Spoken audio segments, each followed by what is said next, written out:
Kamusta sa lahat? Maligayang pagdating sa aking channel. Nandito ako na may bagong magandang video.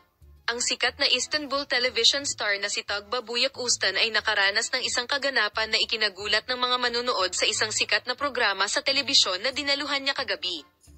Ang Turkish actress na si Tuğba Büyüküstün, na biglang nahimatay sa live broadcast ng programa, ay nagdulot ng mga alalahanin tungkol sa kanyang kalusugan.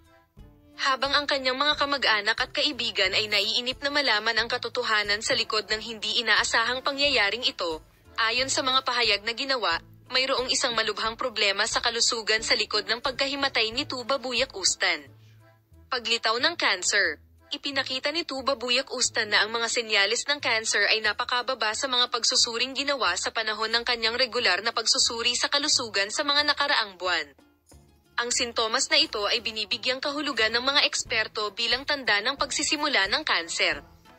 Gayunpaman, ang aktres na si Tuğba Büyüküstün, na hindi nakakaramdam ng anumang sintomas o kakulangan sa ginhawa noong panahong iyon, ay minamaliit ang sitwasyon at hindi nagpagamot. Ang insidente ng pagkahimatay ay nagsiwalat na ang sintomas ng kanser ay masyadong malubha upang hindi papansinin at naging dahilan upang agad na magpagamot si Tuğba Büyüküstün. Ayon sa mga pahayag na ginawa, nagsimula na ang proseso ng paggamot ni Tuğba Büyüküstün at inihayag ng mga doktor na ang mga interbensyon ay ginawa kung kinakailangan upang makontrol ang mga selula ng kanser. Nagsama-sama ang pamilya, mga kaibigan at tagahanga ni Tuğba Büyüküstün upang suportahan siya sa mahirap na prosesong ito. Habang ang mga mensahe ng pagpapagaling para sa Büyüküstün ay nagpapatuloy sa social media, libu-libong tao ang malapit na sumusunod sa pinakabagong mga pag-unlad tungkol sa kondisyon ng kalusugan ng sikat na aktor.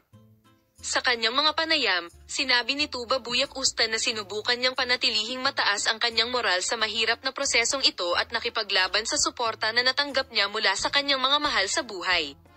Kasabay nito, nag-apply siya sa mga pagsusumikap sa kamalayan ng publiko upang itaas ang kamalayan tungkol sa paglaban sa kanser at upang ibahagi ang kanyang mga karanasan sa proseso ng paggamot.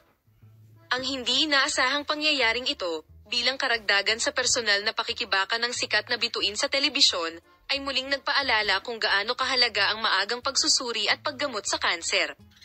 Ang mga resulta ng mga pagsusuri sa kalusugan ng Tuğba Büyüküstün ay sabik na hinihintay sa mga darating na araw. Ang kanyang mga mahal sa buhay at mga tagahanga ay nagpahayag din ng kanilang mga kahilingan na gumaling siya kaagad. Salamat sa lahat ng nanood ng video ko. Bye!